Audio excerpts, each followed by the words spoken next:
welcome, Andrea. We're just getting started. Perfect timing. Yeah, so nice to see you all. And I just want to set a little bit of context and also thank Anahi for such a sweet introduction. Um, but yeah, just for context, for the first chunk, the intention is to play, to actually do the practice and to learn about different forms of play. And then after that, for the second half, it'll be kind of like a mix between a presentation and a discussion. So I have some slides, so I'll share some information and research and ideas, and also ask for the information and wisdom that you all have around play. So just wanted to set the context that in the first half we'll do more, we'll do the practices, and the second half we'll kind of reflect and take a step back and look at this in the frame of transition. And also through the play, there'll be cycles of practice. So of doing and then reflecting and noticing what comes up. But this will be more about our experience than the wider theoretical or broader view. For this practice, I invite us to stand up and first we're going to pretend like we forgot the name of all the objects in our room.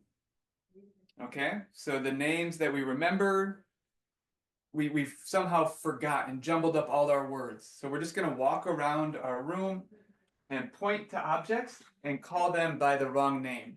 So for example, watermelon, basketball, toothpaste. Okay, so for 1 minute, I invite you just to walk around your room and point to things and call them by the wrong name. Okay, and just notice your body, notice what's happening, and I'll call you back in 1 minute.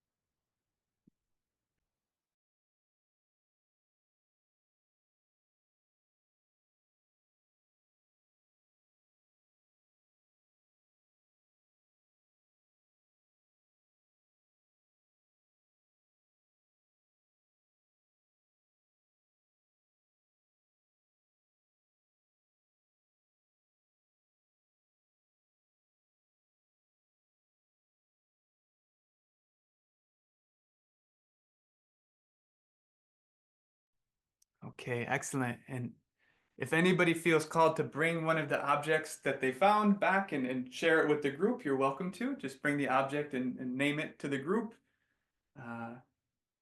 Elephant. And you can unmute and just say your thing.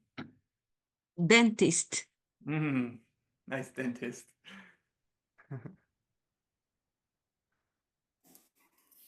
Guitar. I like your guitar.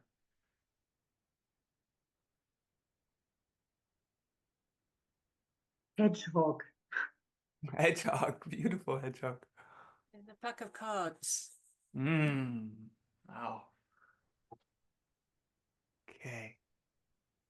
Knife. Nice. Beautiful. Beautiful. And again, we'll do a quick pause. Any noticings, anything you want to share quickly that you noticed during the activity? My mind went into blank in some moments. Oh, interesting. Like, Interesting. I saw Lisa, you as well. Yeah, I noticed first I started with the English names and then I was a bit, delayed. But then when I started with my own language, then it came very faster in Macedonian. Like when I started, oh, this and this and this. Yeah.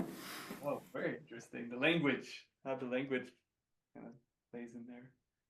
I found myself sometimes making them almost, there was a link visually that they could be those things, but they weren't, if you know what I mean. So it was like I have a piece of cloth on the floor and I said it was a pool of water, but it's not. But it had a similar, there was something, you know, it could be an imagination of it. I don't know. Yeah. Yeah. Yes.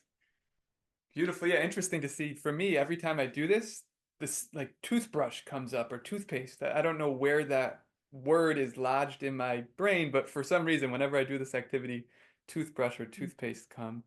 And this is just a good activity that can get people to, like Anahi met the blank, or just to kind of like change patterns in their brain, or start to look a little bit differently. And from here, with the object that you have, does everybody have one object in front of them? Okay, we're gonna do an activity with our one object. And we're gonna look at this from different levels. So the first level is, what is it? So what is the name or the thing that it's usually used as? And for me, coffee mug. Yeah, so for each of you, you can kind of name the thing. Yeah, so And then the next also. level, what is it? Yeah, it's a small coffee mug also. Small coffee mug, good. I see tape, I see coffee mug, I see Gary's got like a thermos. Is that like a thermos cup? And like a sticky pad, or that's like, what is the elephant thing? It's a toy elephant, wooden. A wooden toy elephant, cool. And Anahi's got like a nasal spray kind of thing. Propóleo. Propóleo. Propoli. Oh yes, from the bees. Sí. Propolis. Yes. Beautiful Sí. and football. And welcome, Sabine. We have Sabine joining us. Wait till Sabine. Hi, Sabine. Welcome. We're just starting a new activity. So if you'd like to join in, you're more than welcome. You just have to find one object. Get any object. Excellent. Excellent. And so we did, what is it? And then the next layer will be, what can it be? Okay, so if you have a sheet of paper in front of you, that would be best for just listing down all these things. And if you want to get a sheet of paper, I can give you a second or two. And think of all the practical ways that this object could be used in other ways, right? So for a cup, this could be like a face massager, or a paperweight, or it could be something to store my loose coins in, or it could be, you know. So for you, I invite you for 1 minute to list down all the other practical ways that this object, or the object that you have, could be used. Okay, so your 1 minute will start now. And okay, Frederick's got to go. Okay, thank you for being with us, Frederick. Thank you very much. Yes. See you soon. You.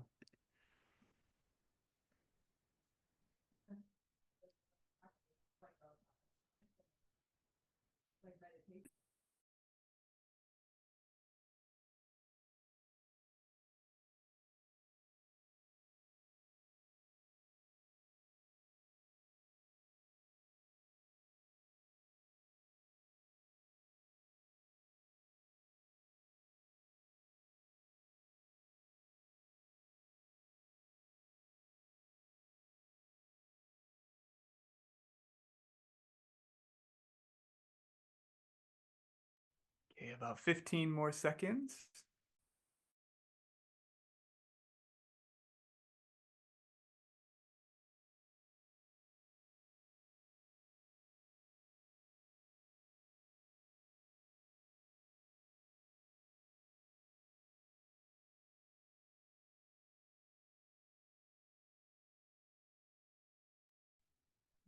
Okay, finishing up your last word or idea.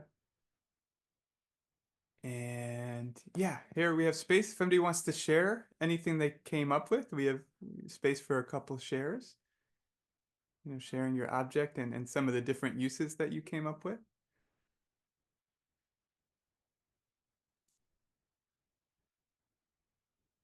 Yeah, Anahi? I can share that like 20 years ago, I went to Brazil to the carnival in Salvador de Bahia, querida Saida. And there were the Filhos de Gandhi, that were this amazing group of people dressed in white, and they have sprays, and they throw the spray every time was like more conflict in the streets, and the people respect them, and the conflict was dissolved. It was amazing. Yeah. And this can be Filho de Gandhi spray. Filho means son, hijo. Oh, beautiful. Oh, cool. That brought up that memory and that other use of the spray bottle. Cool. Thank you, Anahi. Sabine, would you like to share? Yeah, it's Sabina in English. I thought, well, what about tracing around this? It could be the beginning of a drawing when you put it on paper, and then you trace around it, and it becomes like a little piece of art, that you can make into something like a car or a bus or something. Yeah. Lovely. Thank you, Sabina. Anything else that anybody would like to share? Andrea, I saw you laughing and a big smile when you were making your list. And there was a curiosity of what is going on there? Okay, so I had this, it's an espresso cup or a small cup, and I just get reminded that sometimes I use it for catching flies, or like a fly trap to safely take them outside. And I thought, like, with the stripes, it would even make a nice growing pot for cactus or something like that. But yeah, Oh, some of beautiful. these things. Cool. Thank you. Andrea and Elisa, I saw, has a long list. Tape, telescope, hanging clothesline, borderline, hot mug holder, hot plate, baby toy, car wheel, mummies, wound dressing. Ah, excellent. This is with the tape that you had. Beautiful. So from here, I'm going to invite you into breakout rooms where you're going to bring your object, and with another person, you're going to think of all the different ways your two objects could be combined into one. How could your two objects come together into a new object with a practical purpose? So yeah, I'm curious if any pairs want to share some of what they came up with. Yeah, you're welcome to. Well, Gary and I had a fun with I had the mouse, he had the cup, and we turned it into a real mouse hiding in the hole, but then coming out for adventures, looking for cheese and, going back to the hole eventually. Or he just said a paramecium being chased by an amoeba. I love that. That's good. That's hilarious. I like the mouse in the cup and the computer mouse turning into a real mouse. Yeah. Awesome. Thank you, Sabina and Gary. Do any other pairs feel called to share?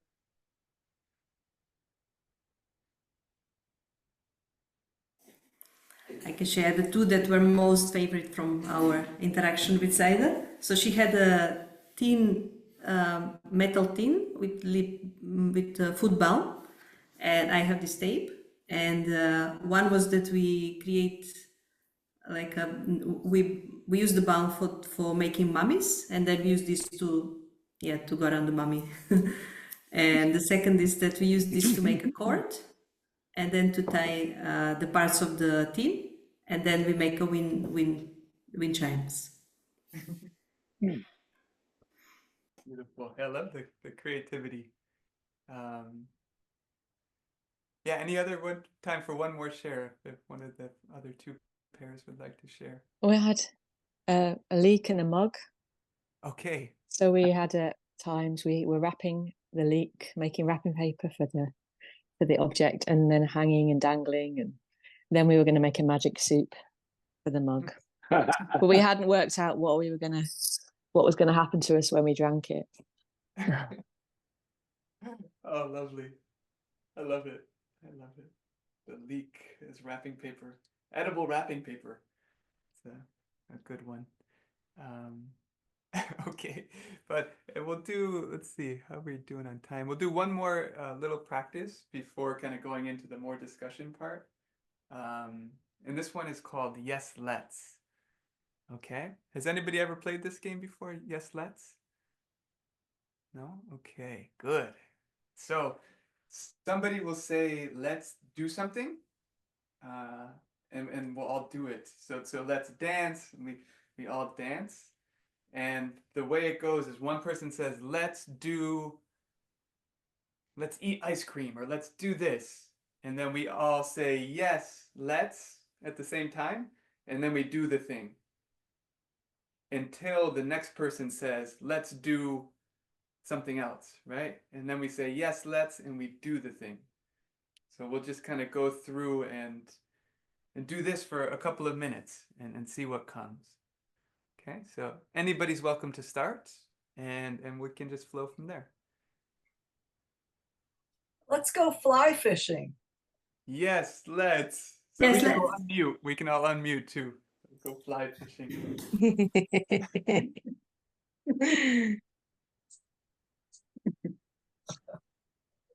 Well, yeah.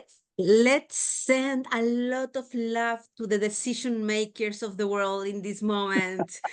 Yes, let's. Yes. Yes, let's. Yes. Let's give ourselves a big, nice hug. Yes. Yes, let's.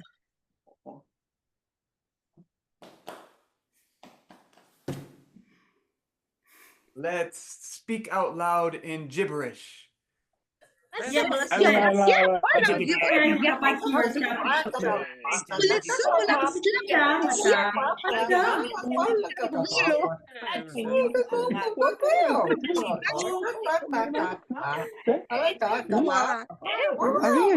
Gibberish, good. There's.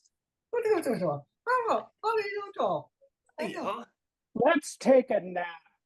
Yeah, let's. Yes, let's.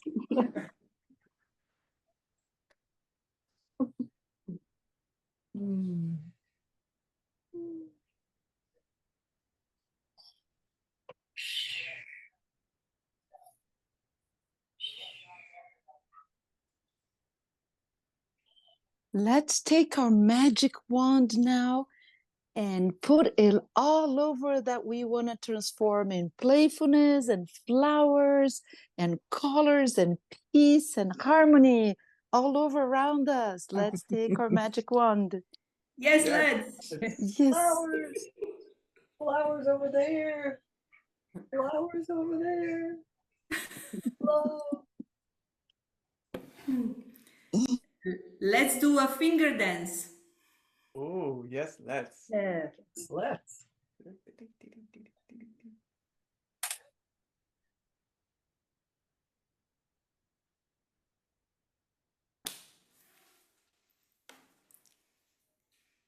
Let's do a big smile. Yes, let's. Yes, let's.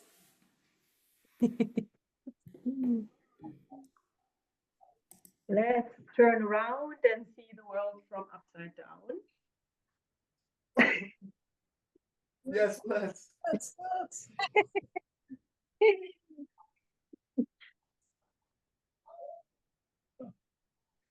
Let's go swimming. Oh, yes, let's.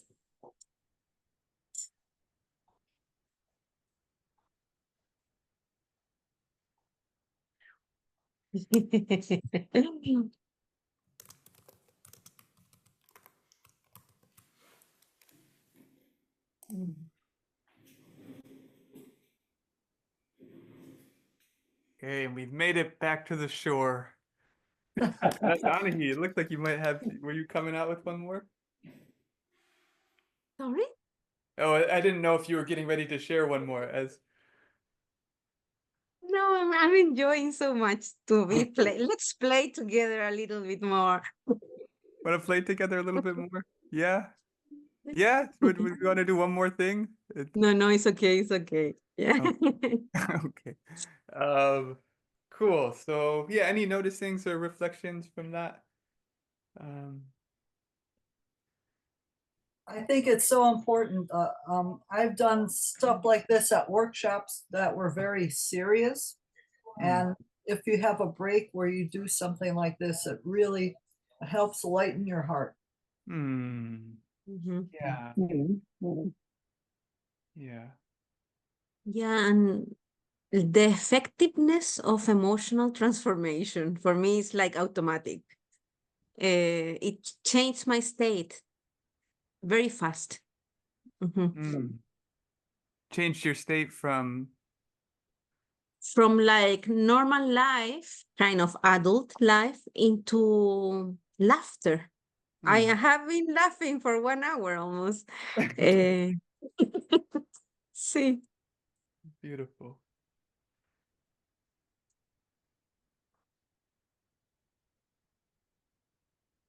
Any other shares that want to come? Okay.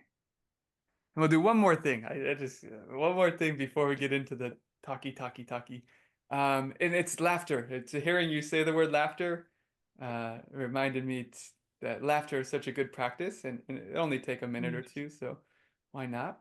But first we're gonna break down a laugh and what a laugh is. So we're gonna do each step, and then we'll expand it. So first, bring your mouth to a smile. A little small smile. Next, raise your forehead. Lift your forehead a little bit.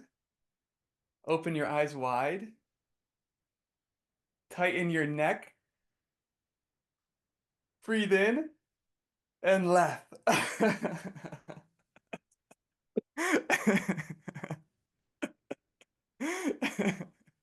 And we'll just do one practice from laughter yoga. I did a laughter yoga thing that Lisa really enjoys. So we'll do this one for Lisa.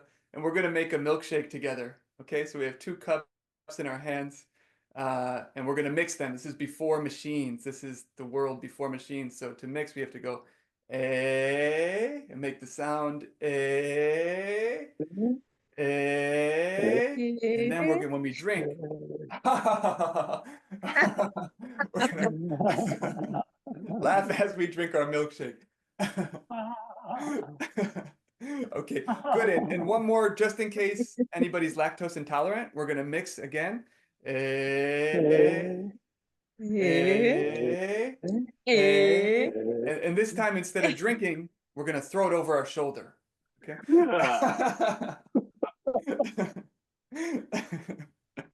Because we don't want anybody to get sick from the dairy, you know. Good. And laughter is such good medicine.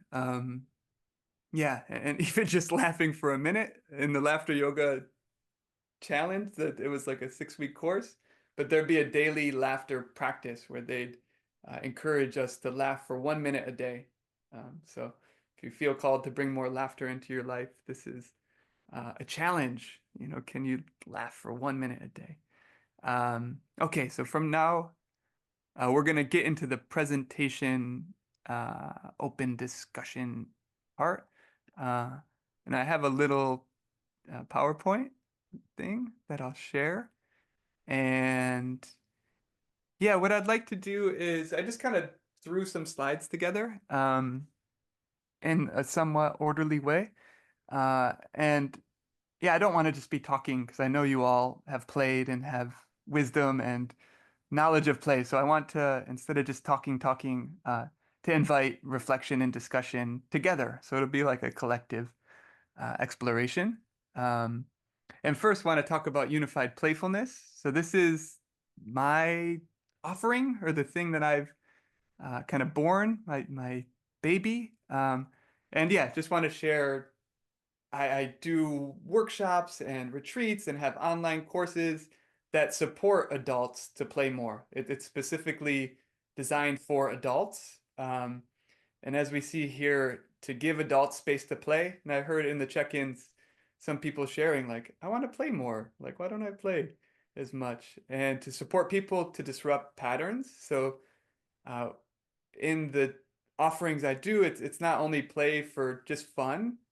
It's also people make real changes. Like if I want to get out of bed with more energy, or drink less coffee, or start a new habit, or whatever it is, we play with that and really experiment with the principles of play.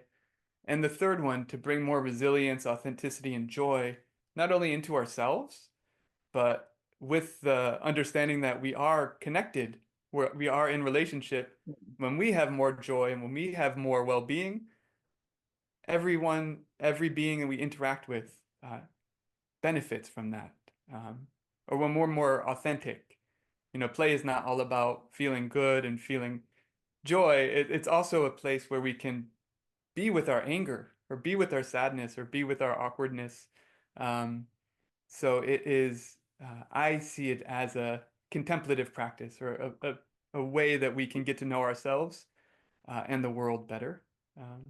That's just a little bit about unified playfulness. And around how does play connect to systems change? I'd be curious to hear some of the things that came in your breakout rooms, but two pieces I wanted to share are the link between individual change and large systems change. And a lot of research has been done in this area and shows that both are necessary. Changing the individuals, so, and I see these play practices supporting that, as we heard in some of the reflections, and also changing the systems, which I also feel like with leaders, with people that have power, if they play more, they can see from a more grounded place, see more possibilities, see more, make decisions with more lightness and wisdom. And this is similar to Adrienne Marie Brown's work that really looks at us as fractals, as people on a small scale, and the importance of change on the small scale for wider change. And yeah, I wanted to just open it up here to see if there's anything else that came in your breakouts when we were exploring the relationship between play and transition, or play and sustainability, if there's anything else that anybody would like to bring in.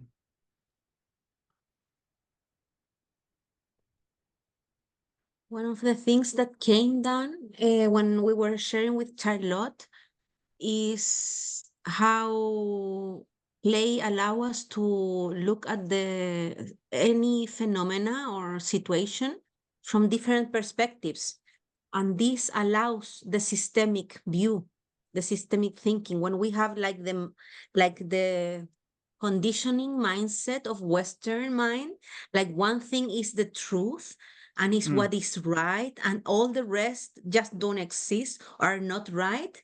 Like this opening to many views of the same situation allows system change, and also can receive like feedback or openness to listen to the diversity of our groups and our places. Yeah. And hearing you, Anahi, I'm thinking of like school and my experience of school, where that is the culture that I was kind of brought into in schools. There's one right answer, multiple choice test here, some open-ended questions, but largely it was like right, wrong answers that my education was at. I know there's a lot of beautiful schools and beautiful education projects, but yeah, in my experience, that was kind of the culture I was brought up in. So yeah, thank you for sharing that, seeing multiple perspectives and play, kind of opening that up. Would anybody else want to add anything in? Yeah, Zaida?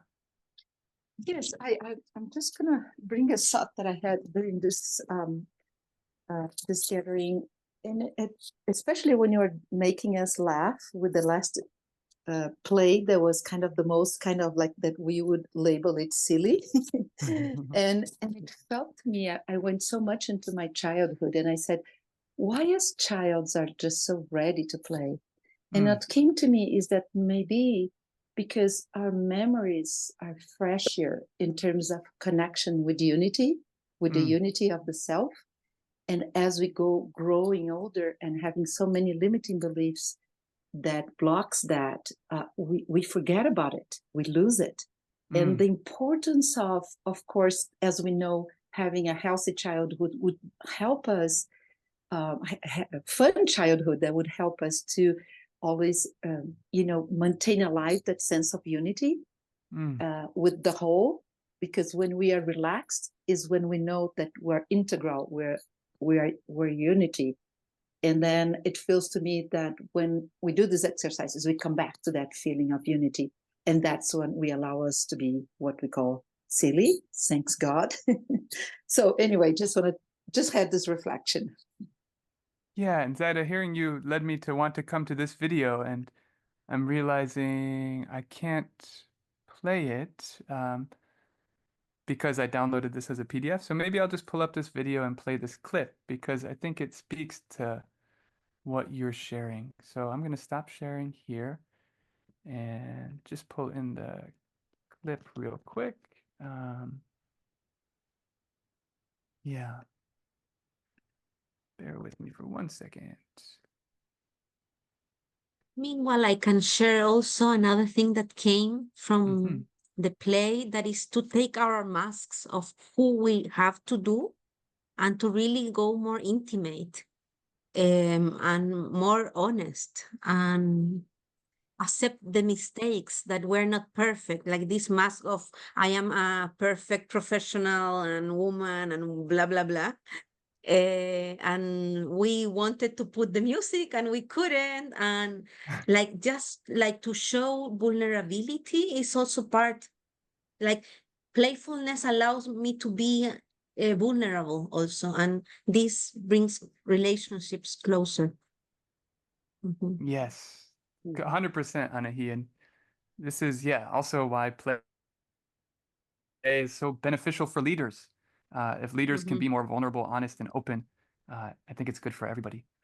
So here's the clip that Zaida shared, kind of maybe think of Ken. Oh, I don't have the volume on.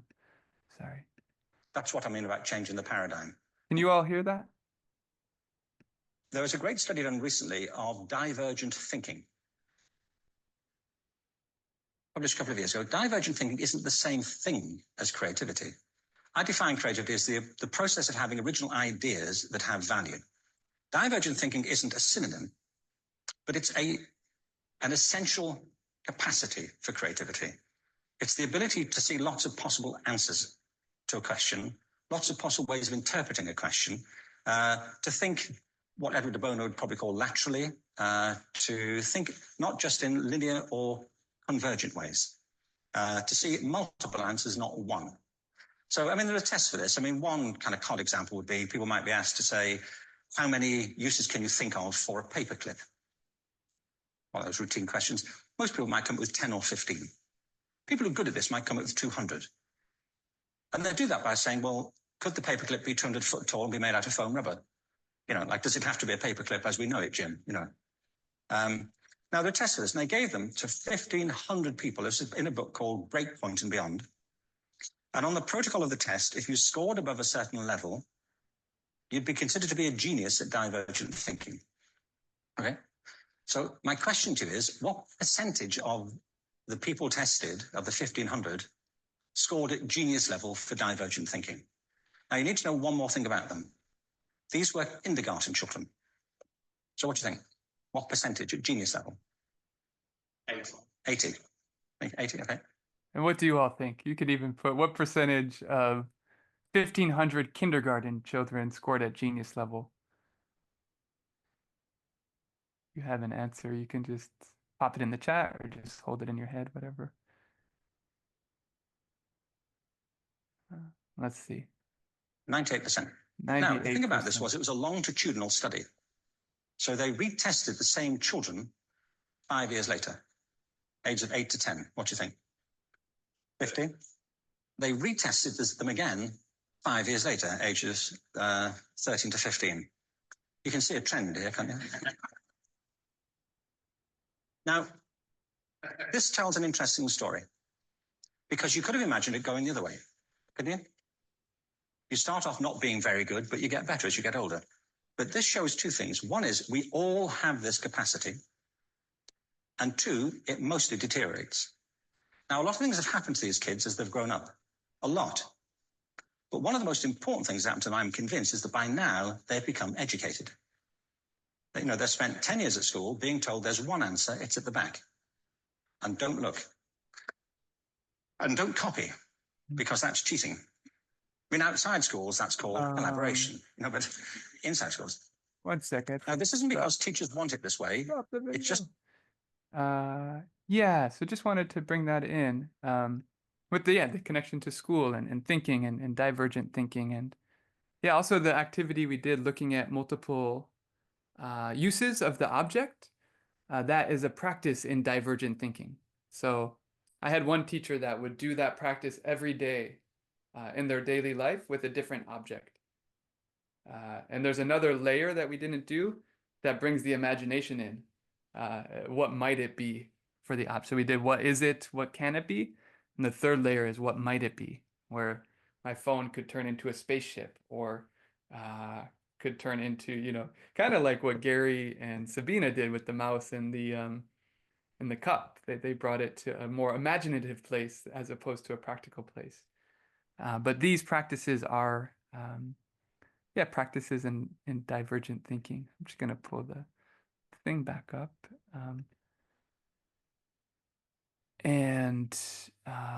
This is a bit from Jill Cubitt's research around the relationship between making change at the individual level and at the systems level, and her finding that these two levels of change are not only necessary but directly connected.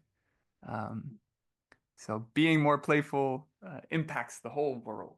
You know, playful practices can have a positive impact. And David Fleming, how many folks are familiar with David Fleming? Hillary, I see with a hand up. Andrea Soso.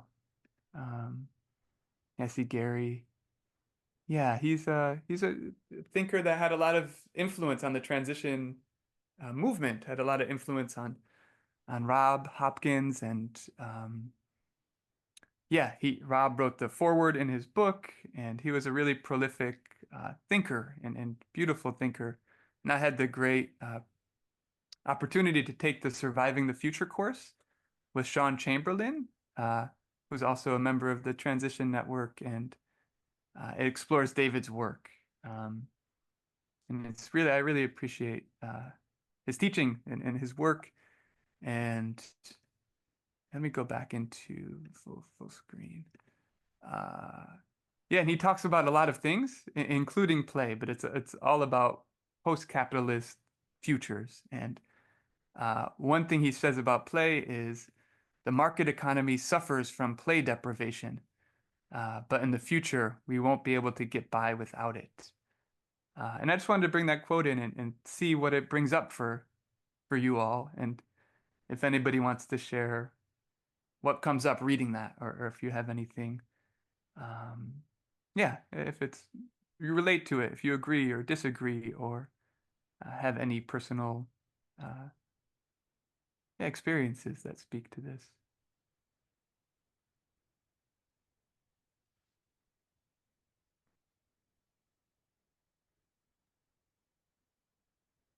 It's still a paradox there, Dan.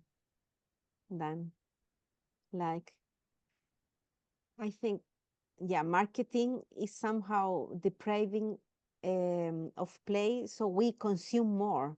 So it's like I see a paradox from what I read. I don't know what others see, but it's like a manipulation with words a little bit. Mm. Yeah.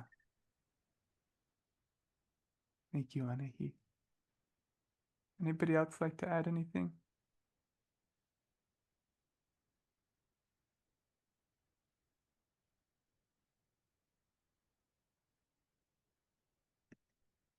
Okay, cool. So my personal reflection is there's so much in the market economy, in our modern capitalist systems. There's so much emphasis on output and practical doing and rational analytical thinking,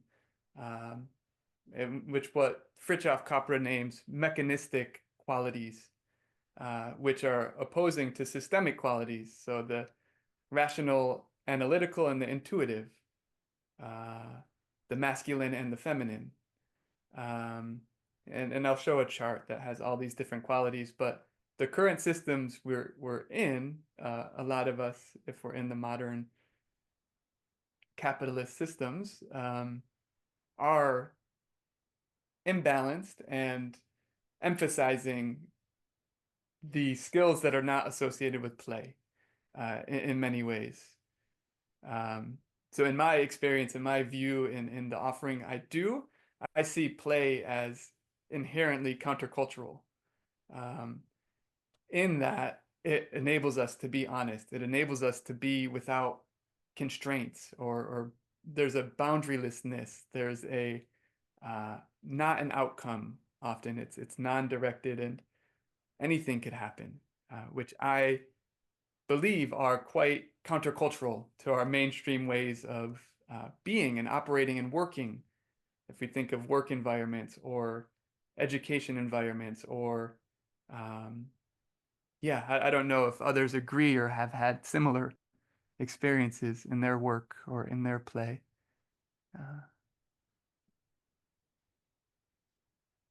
And I'll go to the next slide. Dan, yeah? maybe I'm still thinking about the first quote you posted about David Fleming about individual behavioral change and how that could, or yeah, there it was, have an effect. And I'm not a native speaker of English, but like for the German translation of behavioral change, I would criticize that it's too little, and I would rather want to see like a change in attitude. Because if behavioral change is what like even the media is preaching, you should consume less water, less electricity, and all of that we're hearing. And I don't think this is helping unless you have like a change of attitude, that like you do it with joy and you do it with a vision. And I think it's what is behind for all of us. I mean, that I understand all of us are activists in transition from the original idea that is like doing positive things, but like from the main, from the definition, I think it's a bit misleading. So I just wanted to ask whether you see it different in like the English wording, but like if in Germany we talk about Verhaltensänderung, that could be just like being the same people being frustrated by the well, I should do this and that because it's for the good and it's saving me some money and yeah. No, that totally resonates. Like with the attitude or the perspective shift being the most important thing.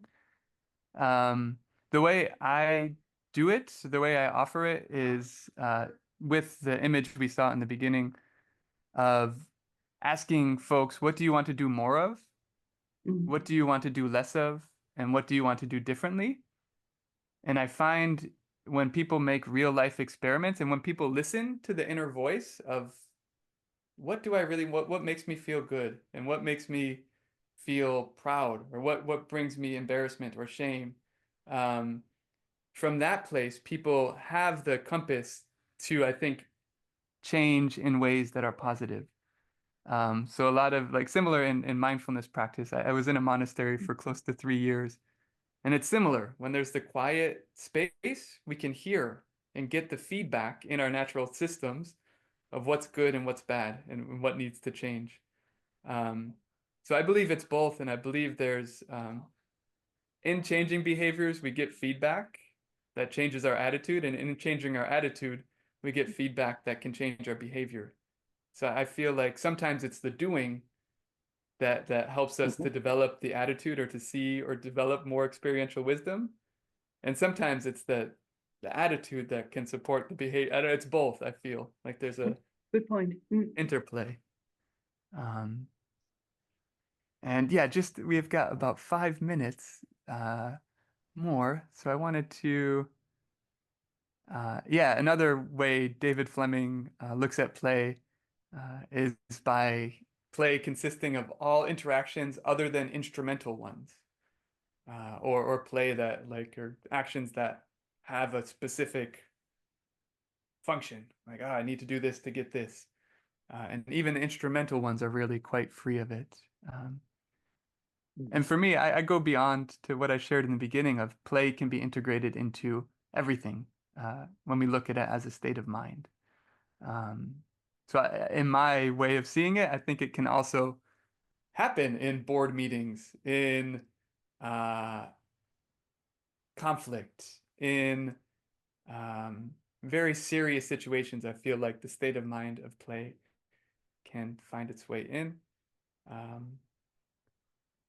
Yeah, and this quote also really strikes me from this monk, and I'm really into the overlap between mindfulness and playfulness, and just thinking of how much of our life is practical or rational, and from this monk's point of view, Toku Lobsang, one of the reasons we don't feel happy is because we don't know how to do impractical things. We often, I think, in my experience with technology, there's always something happening, an email, a this, a that, but learning to do impractical things like we did today.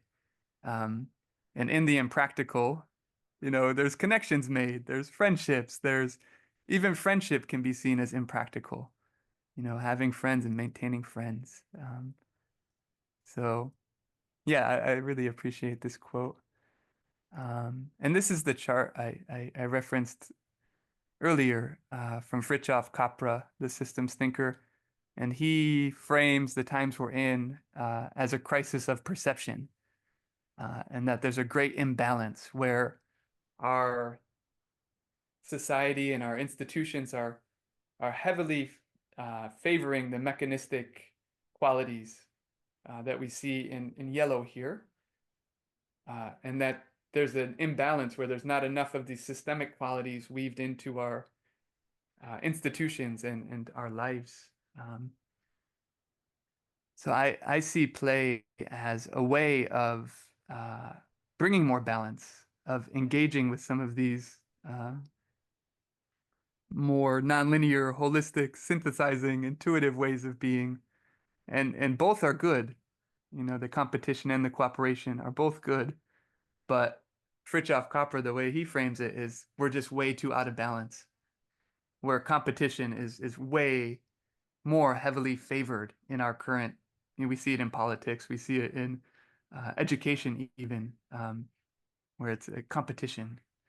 And yeah, his call is for balance. And my interest in play is around play being something that enables us to be in these other qualities, in thinking and in our values.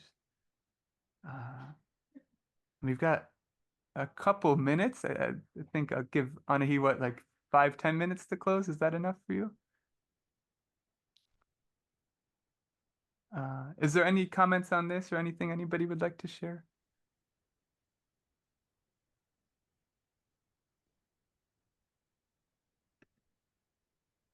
I'm just scrolling because everybody's on one little list on my screen.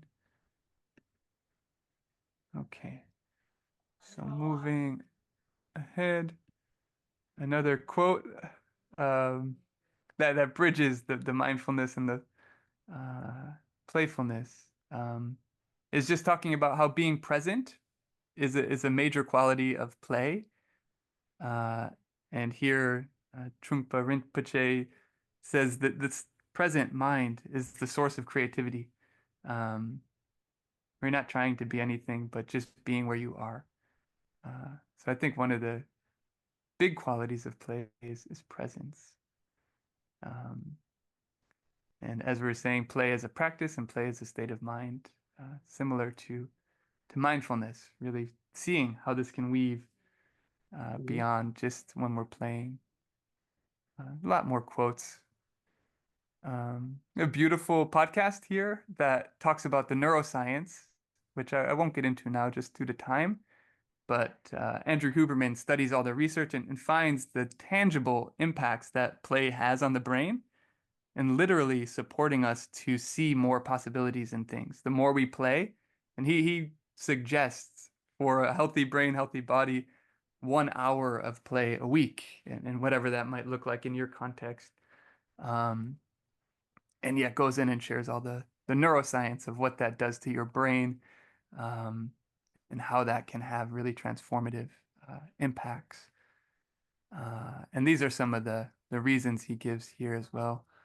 The support in bringing more happiness, releasing dopamine, the stretching our brain, reducing stress. Yeah, I won't go through and read all of these, but these are some of the areas that he highlights. Yes, and let's see, there's one more piece, but it slipped my mind. I think that's good for now, and I'll stop sharing. Yeah, we have a couple minutes if anybody has comments before passing it to Anahi to close us out. Yeah, is there anything that anybody would like to share?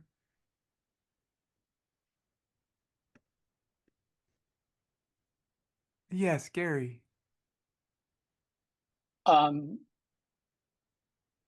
Regarding presence, one of the things that when I was first, I studied a lot of different acting techniques and things like that.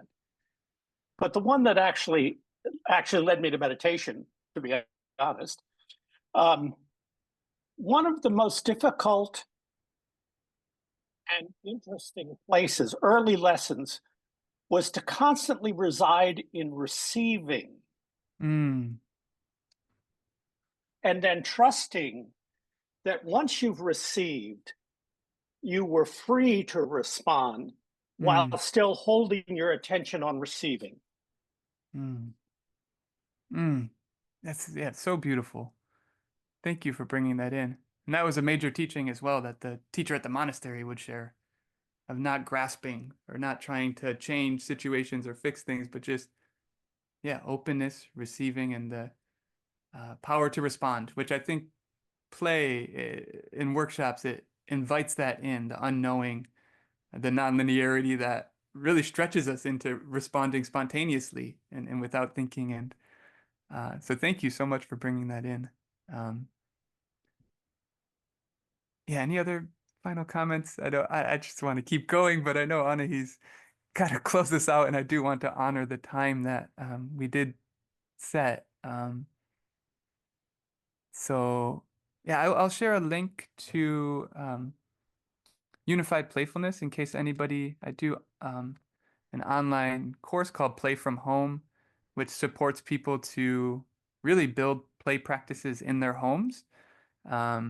And Zoom is actually a beautiful gift, because when you're at a workshop in person, you can have transformative experiences and learn a lot and change, and there's a lot of value to that.